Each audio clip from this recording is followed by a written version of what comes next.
똑똑한 엄마들의 똑똑한 TV 만똑TV. 오늘은 2026년 새롭게 추가 변경된 출산 후 혜택에 대해서 알려드리겠습니다. 먼저 전국 공통 서비스 첫 번째, 첫 만남 이용권. 아동 양육에 따른 경제적 부담을 경감하기 위해 출생하는 모든 아동에게 출산 시 최초 1회, 첫째는 200만원, 둘째 이상은 300만원을 국민행복카드 바우처 포인트로 지급해줍니다. 첫 만남 이용권은 아동 출생일로부터 2년까지 사용 가능하고 기간 내 사용하지 않는다면 자동 소멸돼요. 그래서 많은 분들이 산후조리원 비용으로도 사용하시는데요. 여기서 꼭 알고 계셔야 할 중요 포인트가 있습니다. 산후조리원 비용은 연말정산에서 의료비 세액공제 대상이에요. 출산 1회당 200만원 한도 15% 세액공제가 가능하고 소득이 있는 사람 1명에게만 적용됩니다. 그런데 첫 만남 이용권으로 결제한 금액은 세액공제가 되지 않아요. 그래서 200만원 한도까지는 개인 카드나 현금으로 결제해서 공제받고 나머지 금액은 첫 만남 이용권을 사용하면 효율적이겠죠. 두 번째는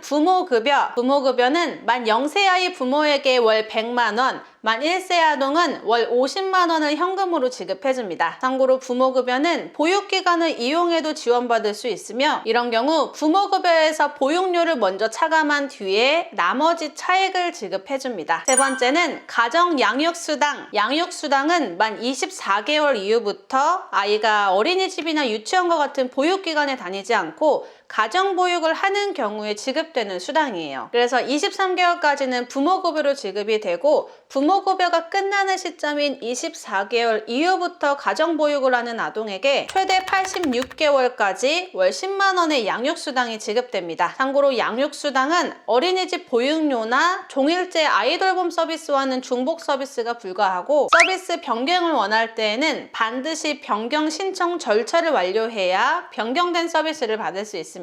네 번째는 아동수당. 부모급여나 양육수당을 받고 있어도 중복으로 지원받을 수 있고 보육기관을 이용하고 있어도 만 8세 미만까지 월 10만원을 현금 지급받을 수 있습니다. 다섯 번째, 산모 신생아 건강관리 지원사업. 쉽게 정부 지원 산후도우미라고 많이들 알고 계시는데 정부에서는 산모의 산후 건강관리 및 신생아 관리를 위해 가정방문 서비스를 제공하고 있어요. 이 서비스는 모든 출산 과정에 지원이 가능하나 태아 유형, 출산 순위, 소득 수준 등에 따라 정부 지원금은 차등 지급되어 본인 부담금이 다르고 바우처 지원 기간이 상이하기 때문에 지역 내 보건소로 문의하는 것이 가장 정확합니다. 여섯 번째는 미숙아, 선천성 이상아 의료비 지원. 다둥이나 미숙아가 늘어나는 만큼 현실적인 문제를 개선하기 위해 소득 수준과 상관없이 의료비를 지원하고 있습니다. 지원 금액은 선천성 이상아인 경우 지원 한도 1인당 최고 700만원, 미숙아는 몸무게에 따라 최고 2천만원까지 지원합니다. 일곱 번째, 출산가구 전기료 감면. 출생일로부터 3년까지 월 전기요금 30% 할인, 대신 월 16,000원이 한도고요. 한정고객센터 123에 전화하거나 인터넷으로 신청하시면 됩니다. 참고로 아파트에 거주 중인 분들은 관리실에 전화해서 출산가정 할인 신청했어요 라고 꼭 말씀드리고 관리비가 나오면 출산가정 할인이 적용되었는지 꼭 확인해보세요. 그리고 전기료 감면은 영아의 실 거주지를 기준으로 할인이 됩니다. 여덟 번째는 저소득층 기저귀 조제분유 지원. 소득 조건, 선정 기준에 적합한 경우 조건에 충족이 된다면 선정일 기준으로 영유아 1인당 기저귀 월 9만원, 조제분유는 월 11만원을 지원해주며 금액은 3개월 단위로 국민행복카드에 바우처 포인트로 지급해줍니다. 바우처는 신청일 기준으로 지원을 하는데요. 꼭 주의하셔야 할 점은 출생일로부터 60일 이내에 신청해야 24개월 모두 지원받을 수 있어요. 아홉 번째는 배우자 출산 휴가. 배우자 출산 휴가란 근로자의 배우자가 출산한 경우 배우자와 태아의 건강보호 등을 위해 신청, 사용하는 휴가를 말하며 태아 수 상관없이 출산 휴가 기간 20일을 유급으로 사용할 수 있습니다. 뿐만 아니라 분할 사용도 가능한데요. 최대 4번에 나눠 사용이 가능하지만 배우자가 출산한 날로부터 120일 이내에 사용해야 하니 꼭 기억해주세요. 열 번째는 육아휴직 및 육아휴직 급여액 인상. 육아휴직은 만 8세 이하 또는 초등학교 2학년 이하의 자녀를 양육하기 위하여 자녀 한 명당 일정 기간 동안 휴직을 할 수 있는 제도이고요. 같은 자녀를 위해 부모가 동시에 또는 순차적으로 사용이 가능해요. 육아휴직 기간은 1년 이내입니다. 단, 부모 모두 3개월 이상 육아휴직 시에는 자녀 한 명당 최대 1년 6개월 동안 육아휴직을 사용할 수 있어요. 그리고 중요한 육아휴직 급여 부분, 첫 3개월은 월 최대 250만 원 상한, 이후 3개월은 월 최대 200만 원 상한, 나머지 6개월은 월 160만 원 상한으로 지급합니다. 그리고 6+6 부모 육아휴직 제도도 있는데요. 맞벌이 부모가 생후 18개월 이내의 자녀를 양육하기 위하여 모두 육아휴직을 사용할 경우 첫 6개월간 지급되는 급여가 상향되는 제도예요. 부모가 모두 육아휴직을 써야 적용되는 거고요. 월 상한액은 통상임금의 100%로 1에서 2개월은 월 250만 원, 3개월은 300만 원, 4개월은 350만 원,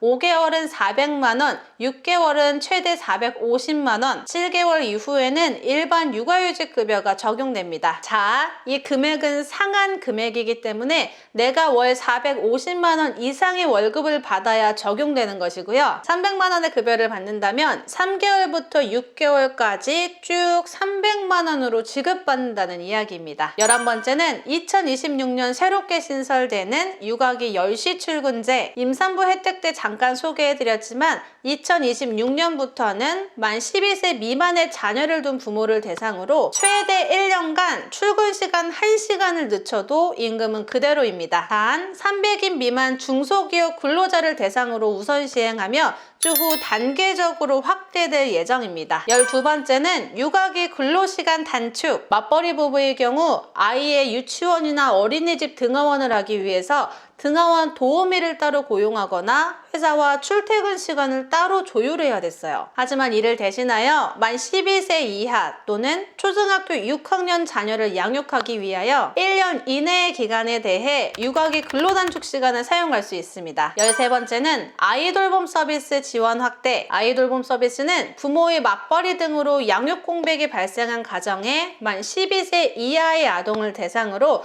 아이돌보미가 집으로 찾아가는 돌봄 서비스입니다. 지원 대상은 기준 중위소득 250% 이하에 해당된다면 지원받을 수 있어요. 단, 지역에 따라 대기 기간이 길어질 수 있으니 이용 가능성이 있는 분들은 미리 신청해주세요. 14번째는 다자녀 자동차 취득세 감면 혜택. 다자녀 가정이라면 자동차 취득세 감면 대상에 해당되는데요. 다자녀 양육자인 부모가 등록하는 한 대의 차량에 대해 감면 신청이 가능합니다. 여기서 3자녀 이상의 가정은 차량 종류에 따라서 취득세가 면제되거나 공제되며 2자녀 가정의 경우에도 차량 종류와 취득 가액에 따라서 감면 방식이 달라지기 때문에 등록 전에 꼭 확인하세요. 15번째는 신생아 특별 공급 및 저금리 대출, 출산 후 2년 이내에 자녀가 있는 무주택 가구를 대상으로 아파트 청약에서 신생아 특별 공급이라는 별도의 기회가 주어집니다. 일반 청약보다는 경쟁이 덜하고 출산 가구를 우대해준다는 것이 가장 큰 특징이에요. 또한 주택 구입 및 전세 자금에 대해 시중보다 낮은 금리로 대출을 해주는 제도도 있으니 필요하신 분들은 꼭